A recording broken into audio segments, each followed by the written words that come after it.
Hi there, Steve here, Steve Kaufman, to talk about language learning. What else? I'm back home after an exciting month of travel to Israel and Greece.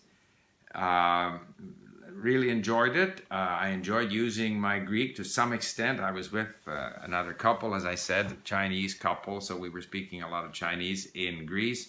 In Israel, I didn't really get very far in my Hebrew, but I'm going to get back to it as part of my whole effort to learn the languages of the Middle East, Arabic, Farsi, and eventually Turkish, and that's what I got to look forward to. But today I want to talk about something else. I want to talk about combining your favorite grammar book with LingQ. So, when I was in Greece, I bought this series, Greek series here, Epikinoniste Ellenika. Okay, Epikinoniste Ellenika. Let's communicate in Greek. Very good book, because I'm a sucker for buying books. And the problem always is that these are books that have, easier content than I've been struggling with in Greek. I had my mini stories, which was easy, and that got me started doing quite well, actually, in Greek. And then at the next level is these podcasts on the Acropolis, which are difficult. So here I have a lot of sort of intermediate material with some grammar explanations, which I like to refer to from time to time. But there are words that I don't know. So I was sitting there, I said, how do I incorporate this into LingQ? At first I started reading through it, and all the words that I didn't know, I would just underline them. And I had the intention of perhaps trying to import those as words into LingQ. And then I thought to myself, hey, maybe instead of doing that, I should just type these texts for which I have the audio. And I have been listening to the audio. And of course, when I listen to the audio, the words that I don't know them. So I said to myself, maybe I should actually copy the whole text for which I have the audio and import it into LingQ. So I said, but I can go one better than that. I use my iPad here, and I use Google Documents. And with Google Documents, I can dictate. So I can dictate in Greek. So, and that actually is quite a good exercise. So I'm, let's find a page here. So I have a page that I'm looking at. And let's see, where was that? Okay. So I get out my, what do you call it here? Google Documents. And I switch my keyboard to Greek, because I can have as many different keyboards as I want.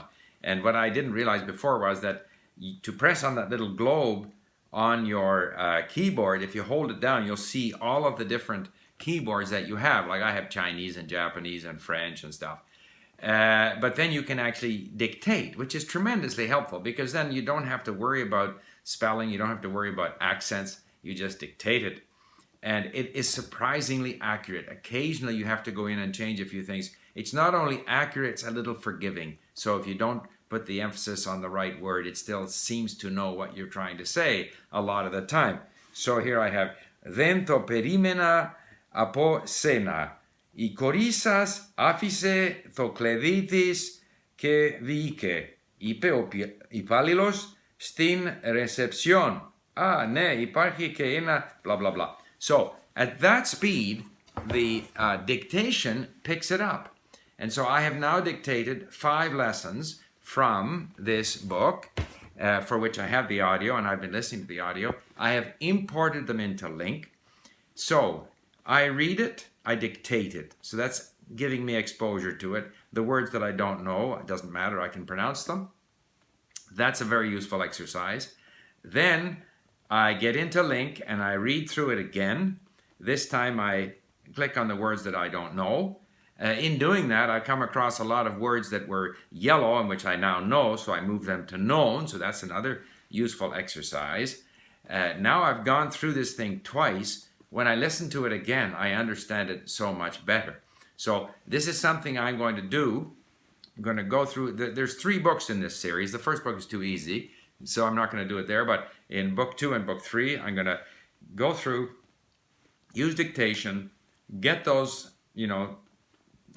written up, import them into LingQ, and that'll take me a little further in my pursuit of Greek. So I just pass that on as something that I developed, nothing earth-shattering, but some of you may find that useful. The dictation exercise is quite helpful because, first of all, you'll see those sounds that you don't pronounce that well because those are the ones that the dictation software doesn't quite pick up. When you go back in and change them, that's helping you in your spelling. It's reinforcing the the vocabulary for you. The exercise of reading out loud is a good thing. And all of that is helping me get this material into LingQ so that I can get the new words into my database so that I can eventually learn them. And it's a way of accessing some easier material. And I think very often these beginner books, which I always use, whether it be Teach Yourself or Colloquial, and I've always struggled with how do we integrate these with LingQ. And we do have some of them. We have Benny Lewis's, series in different languages available at LingQ for you to use. But many of us buy Assimil or buy other series that we like, or it could be, in different languages, in French, other, programs that I'm not familiar with. So this is one way of integrating them with your study at LingQ. So there you have it. I hope you found that interesting. If you enjoy these videos, please subscribe. Thank you for listening. Bye for now.